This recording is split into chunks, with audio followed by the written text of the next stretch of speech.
Padre, del Hijo y del Espíritu Santo. Amén. Queridas hermanas, continuamos nuestra meditación sobre la agonía de nuestro Señor Jesucristo.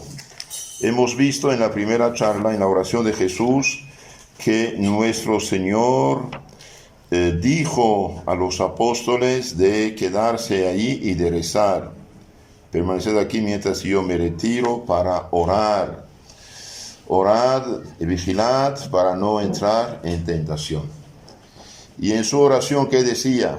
Bien decía, varias veces lo dijo: Padre mío, si es posible, aparte de mí este cáliz, sin embargo, que no se haga mi voluntad, sino la tuya. Entonces, él somete una oración absolutamente perfecta de confianza, de fe, de resignación a la voluntad divina. En la pasión se sabe que Jesús, nuestro Señor, esconde su divinidad. La divinidad no interviene. ¿Por qué? Porque Él se hizo hombre para salvar a los hombres y quiere cumplir su misión de salvador de los hombres y por lo tanto pagar la deuda de los hombres. Jesús padeció en su naturaleza humana, padeció como hombre, pero su persona es divina, quiera o no quiera. Entonces, todo lo que sufre como hombre tiene un valor infinito.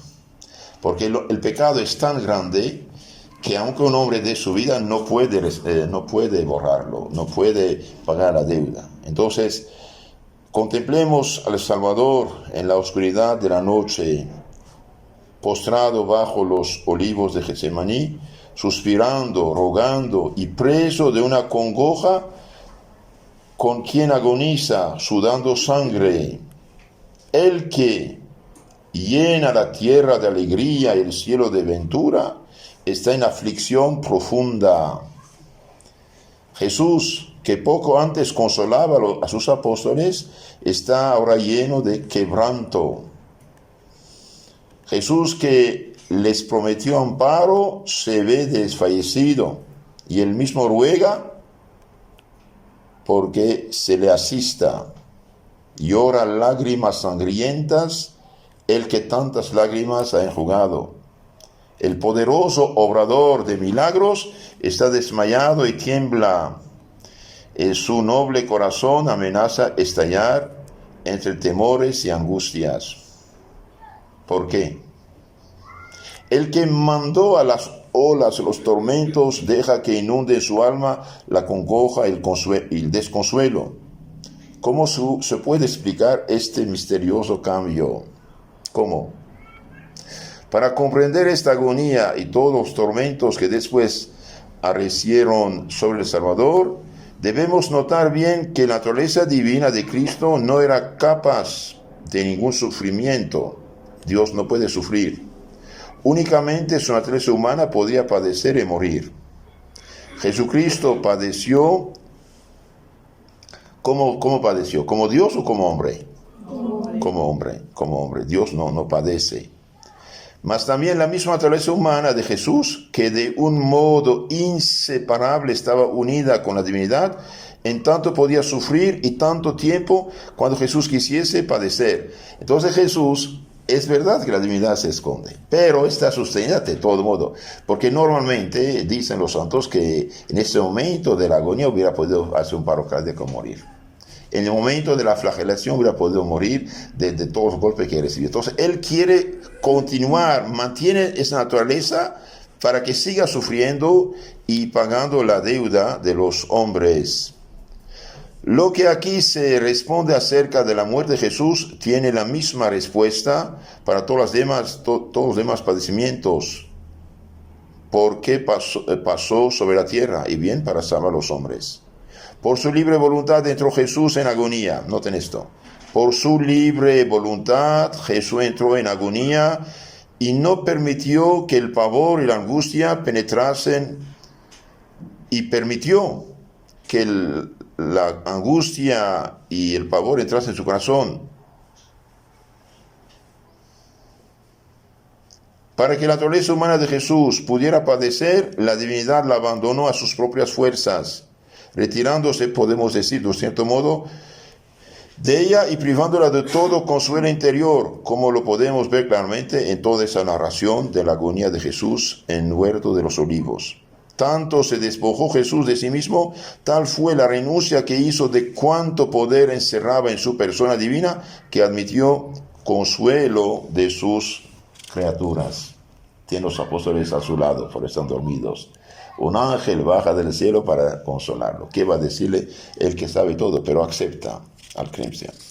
Al principiar su amarga pasión y muerte, no quiso dejarnos en la menor duda de que todo lo siente y sufre como un hombre, y que la angustia, el terror, el padecimiento lo atormentaban como cualquier hombre, con una diferencia. Ese hombre es el Cordero de Dios, es inocente. Por lo tanto, todo lo que sufre Cristo es merecedor de muchos méritos.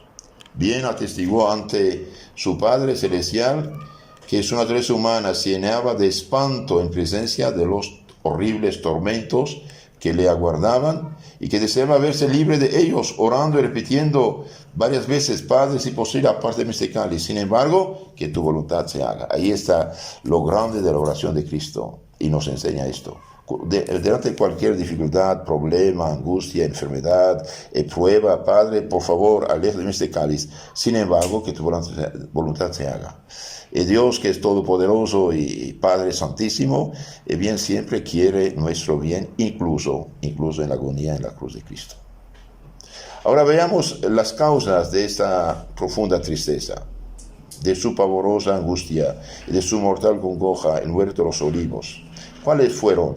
Bien, son varios. Primero, Jesús ha previsto los muchos y horrorosos tormentos que iba a padecer. Los conocía. Los hombres tenemos esta ventaja sobre Jesús, de cierto modo, es que no sabemos lo que va a pasar. Él previó los muchos y horrorosos tormentos que lo esperaban. Segundo punto, Jesús había tomado sobre sí los pecados de todos los hombres y veía todo que iba a sufrir por estos muchos pecados. Y tercero, Jesús sabía anticipadamente que a pesar de su amarga pasión y muerte, tantas y tantas almas no iban a salvarse. Es el problema. Nuestro Señor quiere, pero su salvación, pero ellos no quieren colaborar. Entonces Jesús, primer punto, Jesús previó los muchos y horrorosos tormentos que le esperaban. La representación de sufrimientos tan atroces aquejó su alma de suerte que se sintió oprimida bajo el peso de las olas de aquel mar de tribulación que anticipadamente venían a estremecer su ánimo, su alma acongojada. Un ejemplo. ¿Qué pasaría en cada uno de nosotros si nos dijeran: mire, mañana te atormentarán lentamente a pequeño fuego hasta morir? Te dicen: mañana te prenden y te matan, pero a fuego lento, hasta que mueras. Y bien, no vas a dormir, ¿eh? No vas a, es serio, no. Mañana te atormentarán lentamente hasta que mueras. Jesús veía todo esto. Jesús veía todo su proceso, toda la flagelación, corazón de espinas, el vía crucis, la agonía, la crucifixión, veía todo. Entonces Jesús realmente, y además veía, lo vemos después, veía todos los pecados que iba a expiar, como Él los hubiera hecho. La naturaleza humana se horroriza ante la perspectiva de la muerte, sobre todo ante una muerte violenta e injusta. Y como el Salvador se le preparaba una muerte dolorosísima y de inaudita afrenta, una humillación tremendísima, el estremecimiento y el horror se apoderaron de su alma, pues que era verdadero hombre, semejante a nosotros en todo menos el pecado. Es importante saber. Jesús es hombre menos el pecado. ¿Por qué? Porque Él es concedido por obra gracias del Espíritu Santo. Entonces, Él no tiene inclinación al mal, a la tentación, a la maldad. Eso no es en Él. Es el hombre perfecto. Cuando Pilato dice hecho homo, es verdad. El hombre por excelencia del Nuevo Testamento, nueva creación es Él. Y por eso dice, sed perfectos como su Padre Celestial es perfecto. Eliminar de nuestra alma toda este tóxico, este virus del pecado, de la maldad. Entonces, es hombre como nosotros, menos el pecado. Como hombre, pues, oraba diciendo, aparte de mí este cáliz, pero no habiendo en él ningún desorden pecaminoso, y aquí es importante, él dice, aparte de mi Padre este cáliz, pero no habiendo en él ningún desorden pecaminoso, su voluntad humana permaneció completamente rendida a la voluntad divina. Y por eso añade, mas no se haga mi voluntad sino la tuya. Entonces, como en Jesús no hay ningún desorden, bien sí quiere que se aparte del cáliz, los tormentos, sin embargo, su voluntad está en lo correcto. Que su voluntad, Padre, se haga, no la mía. Entonces, Jesús, digamos, en su humanidad, se somete al decreto de la divinidad. Se somete totalmente. El día que nosotros llegaremos a esto, ya somos perfectos. Y este es un modelo de oración cristiana perfecta. Padre, aleja de mí este cáliz, esta prueba, este tormento, estos problemas, dificultades, tentaciones. Sin embargo, que tu voluntad se haga, no la mía. Ese es el primer punto. Entonces Jesús ha previsto los muchos y horrorosos tormentos que lo esperaban. Segundo punto. Jesús había tomado sobre sí los pecados de los hombres para, como representante nuestro, dar satisfacción de ellos a la justicia divina. Es muy importante esto. Entonces Jesús es nuestro fiador, es el Cordero de Dios destinado a quitar el pecado del mundo. Con otras palabras, como los hombres no podían reparar sus faltas y sus pecados, es imposible, un hombre que peca pueda reparar su falta, es imposible.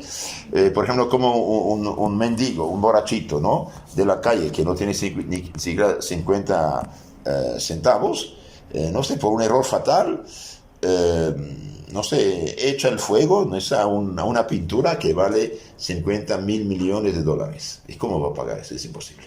Es imposible. Es imposible. Entonces, el hombre al pecar se hace deudor con la justicia divina. Dios perdona, pero exige reparación. Entonces, el hombre no puede reparar. Entonces, ¿qué? Dios mismo da la solución por hecho de la encarnación de su Hijo. Entonces, noten esto, es importantísimo. Cuando decimos Jesús es nuestro Salvador, eso significa, Jesús había tomado sobre sí los pecados de los hombres para, como representante nuestro, dar satisfacción de ellos a la justicia divina. Ahora, cuando estaba a punto de terminar la obra de la redención, el número monstruoso de los pecados, su malicia, lo abominable de ellos y el castigo que merecían, se presentaron ante su alma purísima y la llenaron de tedio, de tristeza y de espanto. Como un tsunami de aguas negras viene sobre él, cubrirlo. Como si él hubiera hecho todos esos pecados. Y tiene que repararlos. Y él nunca le hizo nada. Imagínense.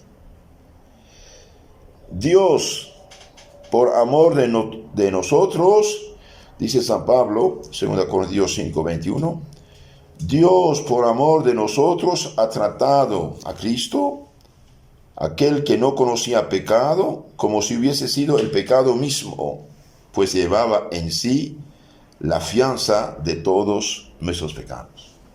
Este es el problema.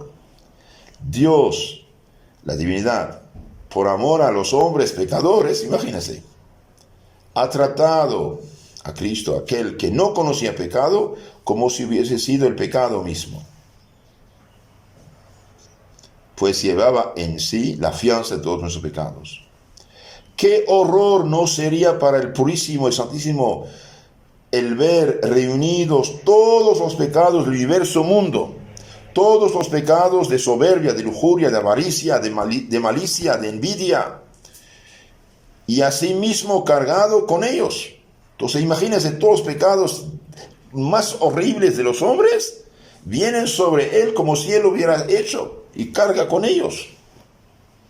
Si la torpe ingratitud que encierra el pecado engendró tal arrepentimiento y arrancó lágrimas tan amargas a San Pedro, a la Magdalena, ¿qué abominación y asco ante tantos pecados no sentiría Jesús, puesto que conocía perfectamente toda su fealdad y malicia?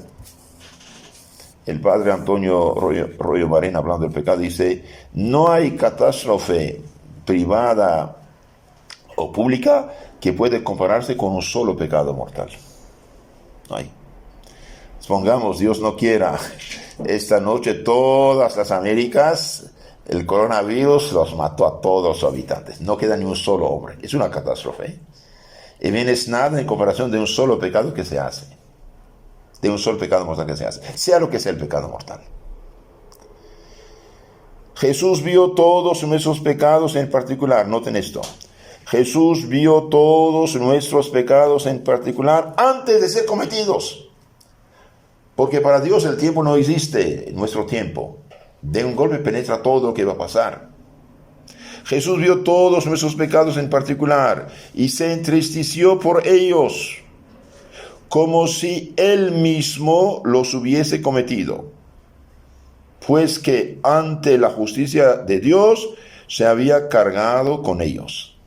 Entonces, ante la justicia divina, Él cargó con todos los pecados de todos los hombres, como si Él los hubiera cometido y tiene que expiarlos.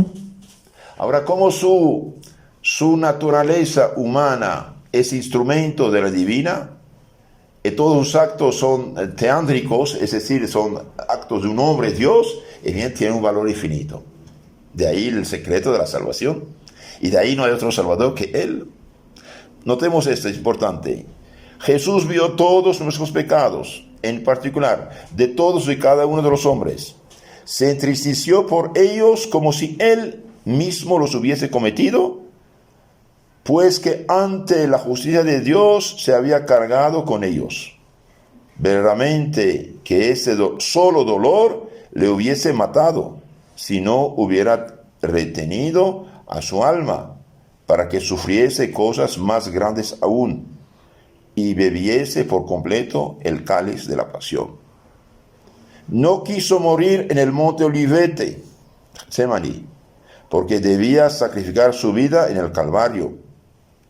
Sin embargo, derramó sangre sudada en agonía, por mostrarnos que solo el pecado, sin necesidad de verdugos, hubiera sido bastante para descargar sobre él el golpe de la muerte. Eso lo dice Bossuet, B de bueno, O-S-S-U-E-T. Bossuet fue un gran obispo predicador en Francia, siglo XVII. Entonces aquí realmente es muy, muy importante. Entonces, si la divinidad no lo hubiera ayudado, hubiera muerto durante la agonía en Getsemaní. Cierto que muchas lágrimas se han derramado desde la caída de Adán por la maldad del pecado y sus funestas consecuencias, pero como las suyas, ningunas, porque su sudor era tan copioso que llegaba hasta la tierra, regándola de gotas de sangre. Los doctores dicen cuando una persona está entre espada y pared, pasa esto. Y bien, nuestro Señor estaba entre espada y pared. Tampoco nadie ha conocido en verdad y tan al vivo como Jesús lo ingrato, lo repugnante y lo abominable del pecado. Entonces ningún hombre ha conocido como Jesús lo que es lo ingrato, repugnante y abominable del pecado. Oh, si la agonía y sudor de sangre que el error de los pecados ajenos causó al Salvador no sirvieran para que nosotros nos sintiésemos llenos de contrición por nuestros pecados personales y en adelante evitásemos todo pecado. Pedir esto, de veras, si no pedimos que Dios nos vacune contra el pecado, debido al pecado original siempre estamos inclinados al pecado. Es una catástrofe. Y por eso hace falta realmente cumplir cumplir con los votos de bautismo, el pacto de Cristo. Renuncia a Satanás, a sus obras y a sus adicciones, pero el traidor está en nosotros. Nuestra naturaleza inclinada al mal por el pecado original, aunque bautizada, está inclinada al mal. Ignorancia en la mente, malicia en la voluntad, concupiscencia, malos deseos, inclinación al mal en los sentidos y debilidad en la voluntad. De ahí la importancia de la lucha espiritual contra los defectos. No tener un inquilino en su casa que se llama defecto principal o mucho menos pecado venial deliberado. Esto es una catástrofe. El tercer punto dice, Jesús sabía anticipadamente que a pesar de su amarga pasión y muerte, tantas y tantas almas se habían de perder eternamente, porque no creerían en Él o no le amarían. Entonces Jesús va a sufrir, va a pagar la deuda y tantas almas van a perderse, o por no creer o por no amar, no obedecer a Él, no seguir el camino que nos ha enseñado. Este conocimiento daba especial amargura a aquel cáliz tan terrible y causaba en el Salvador una pena profundísima, porque amaba infinitamente a las almas inmortales y había bajado del cielo para salvarlas a todas de la perdición eterna. Entonces Jesús amaba y ama a las almas, bajó del cielo para salvarlas de la perdición eterna, es decir, de la desdicha más grande que puede existir, que es el infierno eterno. Por eso Santa Teresa decía, 1000 vidas daría y 1000 muertes padecería con tal de salvar un alma del pecado mortal. Y hoy quieren dar derecho al pecado. Es una locura. Por eso el amantísimo Redentor luchó, suspiró, oró en terrible agonía, no por sí, sino por sus hermanos los hombres, de los cuales tanto se precipitan en la condenación eterna. Jesús luchó, oró, suspiró, lloró por sus hermanos, que tantos y tantos se precipitan a los tontos al infierno eterno. Con ánimo generoso se dispone a ser azotado, atado, coronado de espinas, clavado en una cruz, por salvar a las almas criadas a su imagen. Pero sabe que en muchísimas, se perderán su sangre y sus dolores. Y esto derrama en su corazón, abrazado de amor por los hombres, amarguísima pena y cruel tormento. Este es el problema. Entonces Jesús acepta sufrir todo esto por sus hermanos, y Él sabe que por tontos, por equivocados, por egoístas, por superficiales, muchos van a perderse. Tremendo esto. Un día preguntaron a nuestro Señor si muchos eran los que se salvaban. ¿Qué dijo Cristo? Entran por la puerta estrecha, cuán amplio y ancho es el camino que lleva a la perdición, y muchos son los que lo toman. Y hoy estamos en esto. Eso se llama liberalismo, indiferentismo, relativismo. Con tal que uno no sea un criminal de primera, no hay problema. Sí hay problema. Un solo pecado mortal es separarse de Dios, abrir la puerta del infierno delante de sí. Ahora, apliquemos esto un poco a nuestra propia vida cristiana. ¿Cómo se ha de comportarse uno en las contrariedades? ¿Cómo debemos comportarnos en las contrariedades? Contempla al divino Salvador cómo por amor nuestro sufre tan amargas congojas de espíritu en el huerto de los olivas. Ahí yace postrado en tierra, suspirando y temblando. En torno suyo no hay más que noche oscura, y en su corazón duelo inenarrable. Sus discípulos duermen, en ninguna parte encuentra consuelo. ¿Qué hace Jesús en esta tribulación extrema y en este desamparo? ¿Qué hace? Y bien, ora a su Padre Celestial y se entrega completamente en su santa voluntad. Entonces, cuando no hay ningún socorro humano, nos queda uno muy poderoso, es la oración. Entonces, delante de las contrariedades, dificultades, tentaciones, Orar, por favor. Orar en ese momento, acudir. Cuando un niño está en peligro, corre hacia la persona que lo ama. Ora a su Padre Cristo Celestial y se entrega completamente a su santa voluntad. Así debemos hacer nosotros. Noten esto. En toda tribulación, angustia y necesidad, lo acertado y seguro es volver nuestros ojos y nuestro corazón a Dios, de quien solamente nos puede venir consuelo y amparo, y someternos humildemente a su santa voluntad. Entonces, de un lado pedir, del otro lado, Señor, que tu voluntad se haga. Si esta enfermedad, si esta prueba, si esta dificultad es para mi salvación, ¿no? ¿Y cuándo debemos orar? Siempre, pero especialmente cuando hay problemas, dificultades y tentaciones. Frente a la tentación, rezar. Veamos ahora lo importante de la oración. Propiedades de la oración. Noten esto. Propiedad de la oración. El ejemplo de Jesús nos enseña también cómo debemos orar. Cómo debemos orar para alcanzar los frutos de la oración. Veamos un poco la oración de Jesús. 1. Debemos orar con devoción, poniendo nuestro corazón en lo que decimos.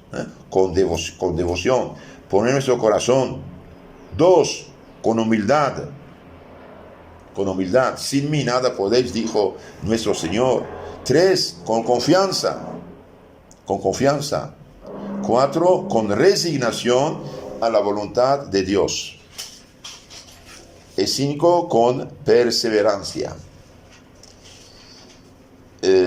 Todos son importantes, pero yo pienso que el número 4 y 5 son de suma importancia. Con resignación a la voluntad de Dios y con perseverancia.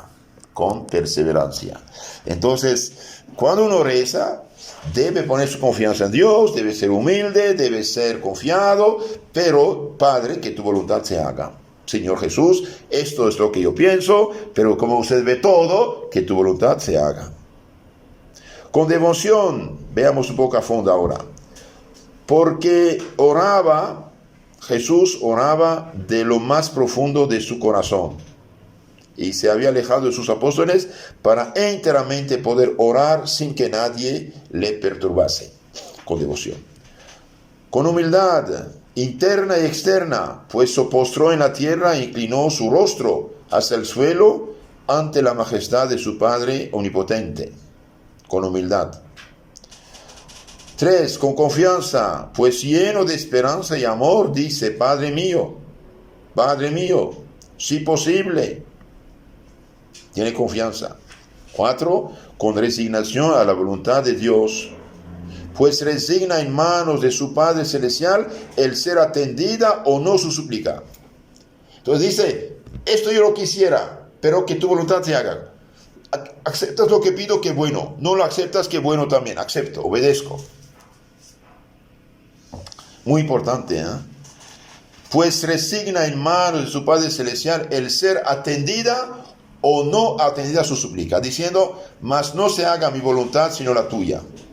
Y finalmente, con perseverancia, rezar con perseverancia, porque oró repetidas veces la misma oración, aunque su petición no era atendida, no por eso cesó de suplicar, sino que oraba más tiempo con más insistencia,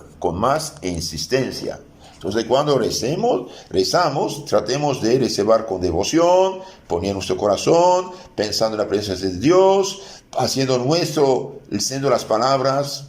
Mire, un Padre Nuestro, bien dicho, es una oración muy importantísima. Las que tienen el Catecismo de San Pío X, por favor, lean las preguntas que hablan del Padre Nuestro.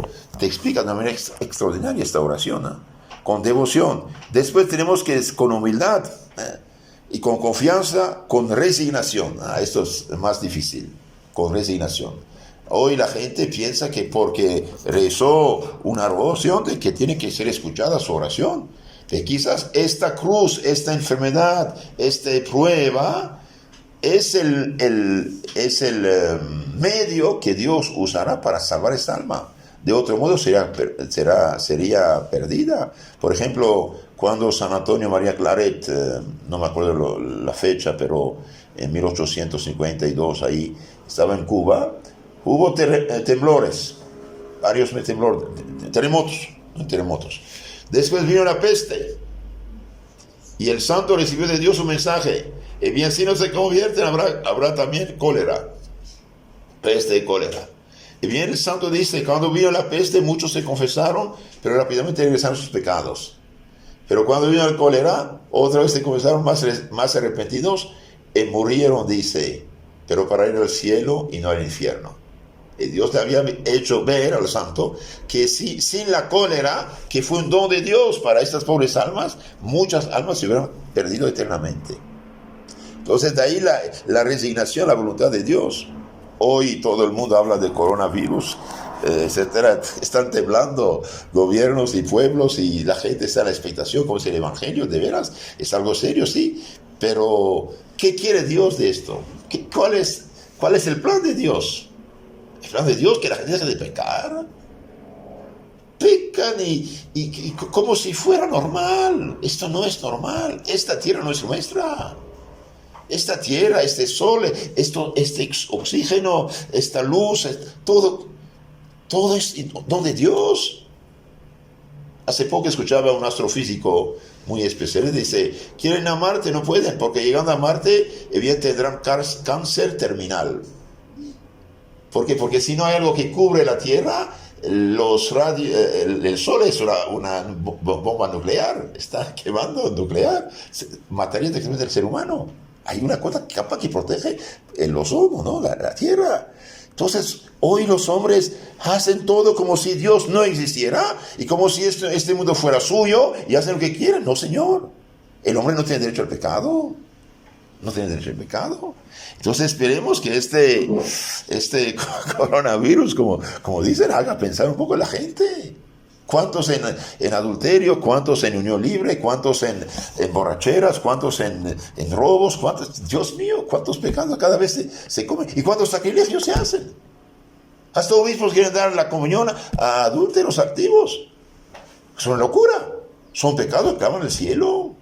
Entonces, rezar con resignación, dijimos, y sobre todo con perseverancia.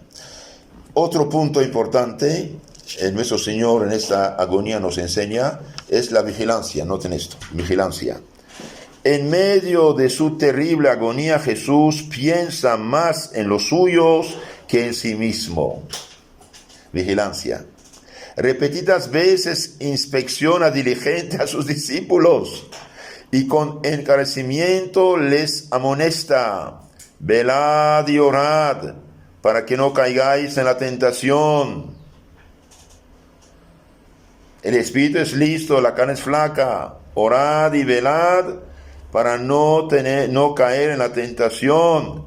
Miren, nuestro Señor va a su muerte, y Dios sabe, todavía está inspeccionando a los apóstoles para bien suyo, los advierte, los alerta. Esta exhortación que el Salvador hizo poco antes de su muerte es de importancia suma y aplicable no solo a los apóstoles, sino también a todos los fieles cristianos. Entonces, esta velad y orad se aplica no solo a los apóstoles, sino a cada uno de nosotros. Y esto vale para todos los días de nuestra vida. Velad y orad para no caer en tentación.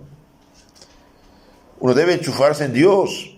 Santo Alfonso María Ligorio, en su maravilloso libro que aconsejo a todos de tener y leer, El gran medio de la oración, dice: todos los que se han salvado por haber rezado, y todos los que se han condenado por no haber rezado. Uno de los tormentos más grandes de los condenados es de saber que rezando hubieran podido salvarse. Porque una persona que es un pozo profundo, se rompió la columna, grita, alguien puede escucharlo y sacarlo de ahí. De ahí la importancia de rezar. Y no solamente uno debe rezar por sí mismo, también debe rezar por los pecadores.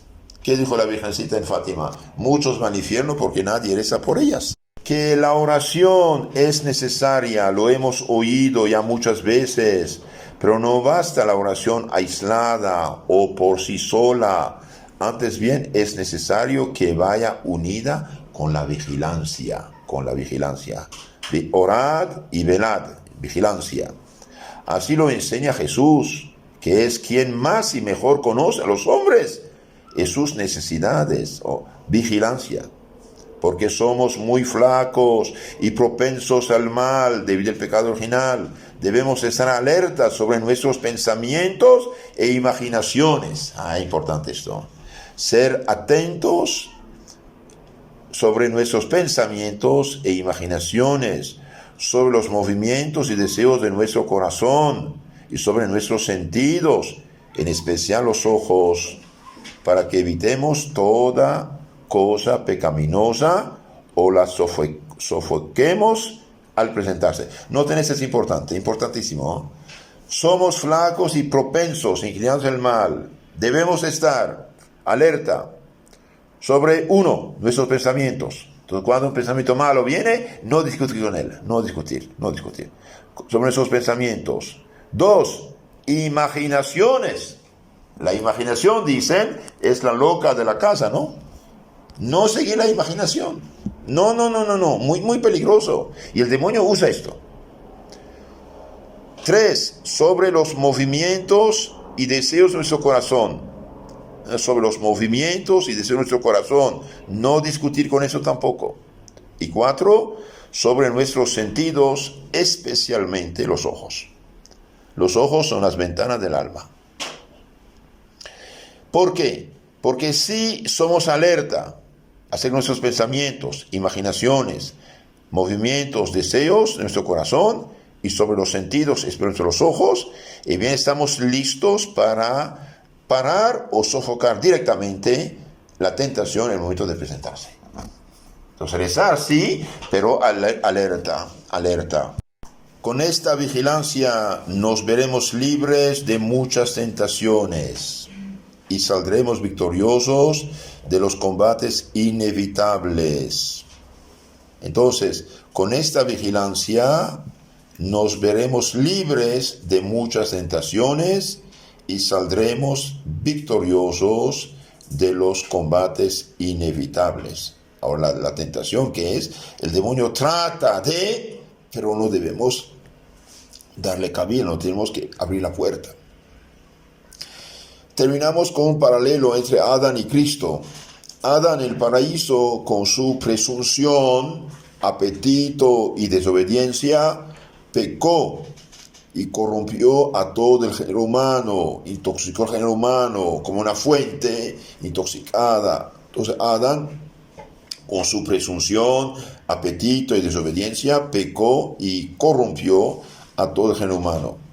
Cristo, el nuevo y más perfecto Adán, con su humildad, su agonía y su perfecta resignación en la voluntad del Padre Celestial, satisfizo en el huerto de los olivos por todos los hombres. Entonces, Adán, por su orgullo, presunción, desobediencia, pecó y corrompió, despojó toda la humanidad de la santidad y nos entregó una naturaleza humana corrompida, despojada y generada del mal y mortal. Cristo, con su obediencia, agonía, humildad y resignación perfecta, y bien satisfizo por todos los hombres, nos mereció la salvación. Ahora, ¿era posible apartar el cáliz o no? Sí, se podía dar satisfacción a la justicia divina sin que Jesús tuviese que sufrir tormentos tan horribles. Pues que toda obra de penitencia, todo sentimiento de Jesús tenía un valor infinito porque era Dios hecho hombre. De ahí que un leve padecimiento de Cristo hubiese bastado ya para pagar la deuda de todos los hombres y aplacar la justicia del Padre Celestial. Mas lo que era suficiente para reconciliarnos con Dios no bastaba para despegarnos interiormente del pecado y precavernos de caer en otros nuevos. Entonces Cristo, con una gota de su sangre, hubiera podido merecer toda la salvación de los hombres, pero quiso sufrir todo eso para mostrarnos la gravedad y el peligro del pecado. Eso es importante saber. Cristo sufrió todo esto, lo que sufrió, bien para mostrarnos la gravedad del peligro, el peligro del pecado. También sufrió todo esto para ponernos ante los ojos la maldad y la abominación del pecado, de modo de que nos estremeciese. Entonces Jesús sufrió todo para mostrar la gravedad del pecado y lo que sufren, de hecho, en el infierno los condenados. Isaías, profeta, todo el capítulo 53 es mesiánico, es profético. Dijo del Salvador: en verdad que Él tomó sobre sí nuestras enfermedades, nuestros pecados, y cargó con nuestros dolores. Le tuvimos por un leproso y como un hombre herido por la mano de Dios y humillado, siendo así que fue herido por nuestras iniquidades y sacrificado por nuestras maldades. El castigo de que debía nacer nuestra paz con Dios descargó sobre Él, y con sus cardenales fuimos nosotros curados. Como ovejas descarriadas hemos sido todos nosotros, cada cual se desvió de la senda del Señor para seguir su propio camino. Y a Él le ha cargado el Señor sobre las espaldas la iniquidad de todos nosotros. Los azotes que desgarraron el cuerpo de Cristo, las espinas que taladraron su santa cabeza, los clavos que horadaron sus manos y sus pies, todos los agudos tormentos que Jesús, como fiador nuestro, padeció por nosotros, claman a nuestro corazón y a nuestra conciencia, revelándonos el mal tan horrible que es el pecado y lo enorme del castigo que hemos merecido por él. Entonces Jesús quiso sufrir todo esto para vacunarnos, de un cierto modo, vacunarnos contra el pecado. San Pablo dice: vivid en caridad, en amor, como Cristo nos amó y se ofreció a Dios, ofreció su sangre a Dios en oblación y hostia de olor suavísimo. Efesios 5:2. Y San Pablo sigue diciendo: habéis sido comprados a un gran precio, habían sido elevados. Terminamos con unas citas bíblicas acerca de Cristo Salvador Redentor. Bien, el ángel había anunciado, Mateo 1:21, a María, había dicho: dará a luz un hijo, a quien pondrás por nombre Jesús. Él salvará a su pueblo de sus pecados. Entonces, desde la anunciación vemos que la misión de Jesús es salvar el pueblo de sus pecados.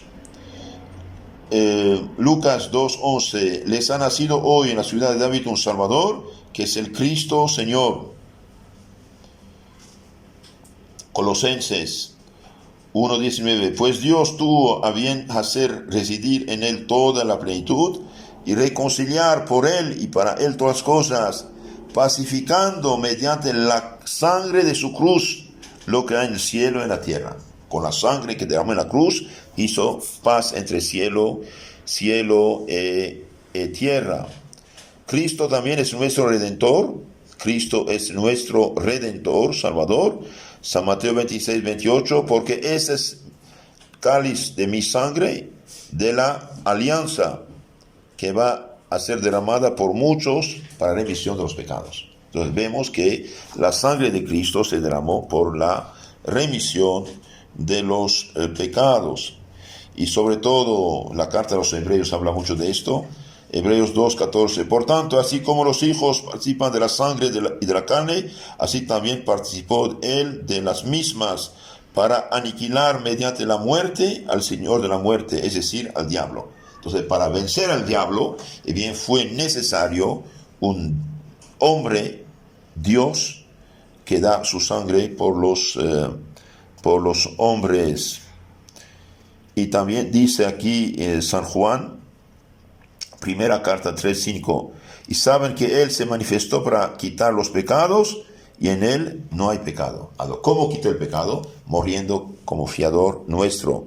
Y 1 Juan 3:8: quien comete el pecado es el diablo, pues el diablo peca desde el principio. El Hijo de Dios se manifestó para deshacer las obras del diablo. Ahora, ¿cómo hoy, 2020 después de Cristo, se deshacen las obras del diablo? En la iglesia que Cristo fundó mediante los santos sacramentos. El hombre que hizo 10.000 pecados de los más horribles, bien se confiesa arrepentido, y bien Cristo, mediante el sacerdote en la confesión, le perdona sus pecados. Y finalmente Apocalipsis 5:9 dice: eres digno de tomar el libro y abrir sus sellos, porque fuiste degollado y con tu sangre compraste para Dios hombres de toda raza, lengua, pueblo y nación. Con su sangre Cristo nos merece. Entonces, resumen de todo esto que dijimos: nuestro Señor reza en su agonía, sufre mucho porque ha previsto todos los horrores que iba a padecer. Él se hizo fiador de nuestros pecados, y lo que más lo hace sufrir es que muchos no van a salvarse a pesar de que él haya pagado la factura. Y concluyo con una palabra muy consoladora de Cristo nuestro Señor, explicada por San Crisóstomo. Dice: si el que escandaliza a un niño merece tener una piedra de molino en el cuello y ser echado en el fondo del mar para que desaparezca del mundo, el que escandaliza, el que hace pecar a un niño, ¿y cuál será la recompensa del que ayuda a salvarse a un niño? Gravísima, grandísima. Toda la recompensa del que colabora en la salvación de los hombres es enorme, sea con su tiempo, con sus sufrimientos, con sus oraciones, con sus limosnas, con sus caridades, con todo lo que hace. Todo lo que hoy hacemos para que nuestros hermanos, los pobres hombres que nos rodean, puedan salvarse, y bien tiene una recompensa extraordinaria. Y para nuestra vida espiritual, dijimos, bien hace falta frente a las contrariedades, bien aguantar, soportar, rezar con confianza, humildad y resignación, y vigilar contra la tentación. Eso también es sumamente importante. Entonces, de ahí la importancia de catequizar a los hombres para que no pequen, no se pierdan. Amén.